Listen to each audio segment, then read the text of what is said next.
তো একটু পুড়ে গেছি আমেরিকা যে একটু ফর্সা হয়েছিলাম। তো এসে 43-44 ডিগ্রি হিসের ভেতরে খেলতে যে একটু পুড়ে গেছি। সাকিব ভাই, আপনার কয়টা বাইক আছে ইয়ামাহার? আমি বললো যে 5টা, আরো মনে হয় বেশি আছে। আপনার গতিটা মিস করেন কিনা? এখন এই যে রুবেল এক্সপ্রেস এর মাধ্যমে গতি আবার দ্বিগুণ হয়ে যাবে।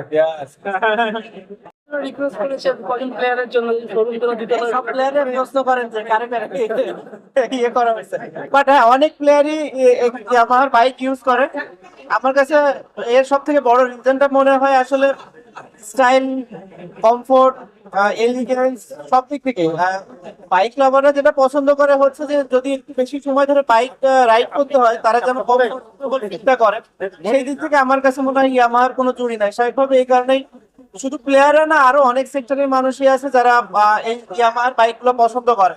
তো স্বাভাবিকভাবেই সেই কারণে আসলে মানুষ বেশিরভাগ ক্ষেত্রে ইয়ামাহার বাইক পছন্দ করে। এবং যেহেতু আমি ইয়ামাহার অ্যাম্বাসেডার, তো স্বাভাবিকভাবে ওদের সুযোগটা আছে আমার সাথে কথা বলার। যখন বলে আমি দাদাকে বলি এবং দাদার সাথে সাথে এটা কোনো ইয়ে ছাড়াই বলে দেয় যে যতটুকু সম্ভব করার জন্য। তো স্বাভাবিকভাবে এটা প্লেয়ারদেরও লাভ হয়, এট সেম টাইম আমার কাছে মনে হয় যে এরকম একটা ভালো মানের বাইক চালানোটাও ইম্পর্টেন্ট। কারণ আমি মনে করি যে সবকিছু থেকে ইম্পর্টেন্ট হচ্ছে আপনার কতটা কমফোর্ট আছে, কতটা সেফটি মেনটেন করছেন। তো সেই সব দিক থেকে আমার কাছে মনে হয় বাইক যদি আমি বিবেচনা করি যে আমার সবার থেকে উপরের দিকে থাকে। আপনি বাইক চালানো, বাইক কিন্তু সময় সাথে সাথে গতি কমবে, পুরনো হবে, খুব স্বাভাবিক।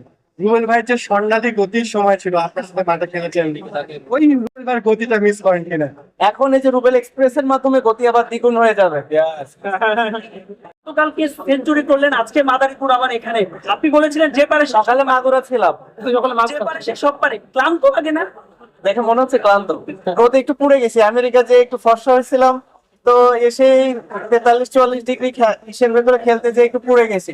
বাট আমার কাছে মনে হচ্ছে যে সুপার লিগটা যদি আমাদের টি-20 ফরম্যাটে হতো, এটা আমাদের দেশের ক্রিকেটের জন্য ভালো হতো। এট দি সেম টাইম প্লেয়ারদের দিকটাও একটু যদি কেউ চিন্তা করতো তাহলে আমার মনে হয় খুবই ভালো হতো। আমার মনে হয় খুবই অমানবিক এরকম একটা পরিবেশে সারাটা দিন আমাদেরকে রোদের ভেতরে খেলানো। এই জায়গাটাতে আমার মনে হয় অনেক ভালো একটা দায়িত্ব নেওয়া যেত। এট দি সেম টাইম এটা আমাদের ন্যাশনাল টিমের জন্য উপকৃত হতো, যেহেতু আমরা টি-20 ফরম্যাটে ওয়ার্ল্ড কাপ খেলতে যাচ্ছি। আমার মনে হয় খুব ভালো একটা প্রিপারেশন হতো, অল্প দিনে শেষ হয়ে যেত, সব প্লেয়াররা ম্যাচগুলো খেলতে পারতো। যে কোনো কারণেই হোক করেনি, বাট আমার কাছে মনে হয় এই চিন্তাগুলোই আসলে আমাদেরকে আরো সামনের দিকে এগিয়ে নিয়ে যেতে পারে। ভাই আমি ছিলাম হচ্ছে আমেরিকাতে, যেখানে যারা ডিসিশন মেকার তারা নিবে ডিসিশন।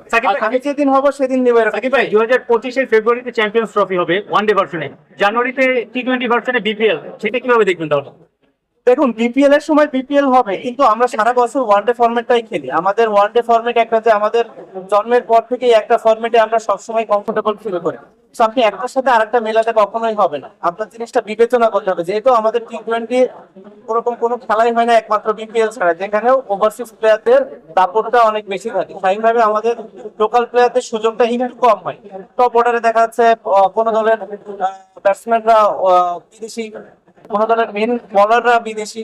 স্বাভাবিকভাবে ওই জায়গাটিতে আমরা ওইভাবে পারফর্ম করার সুযোগ অনেক সময় পেয়ে উঠি না, খুব কম প্লেয়ারদেরই এই সুযোগটা থাকে। বাট যদি এখানে হতো, আপনি 6টা টিমে যদি 15 জন করে প্লেয়ার ধরেন, 6 জন কত, 90 জন প্লেয়ারের এই কম্পিটিটিভ একটা ক্রিকেট খেলার একটা সুযোগ হতো, যেটা আমার কাছে মনে হয় অনেক ইম্পর্টেন্ট একটা দিক ছিল। আসলে সবকিছু বিবেচনা করে সবসময় প্রশ্ন করাটাও ভালো।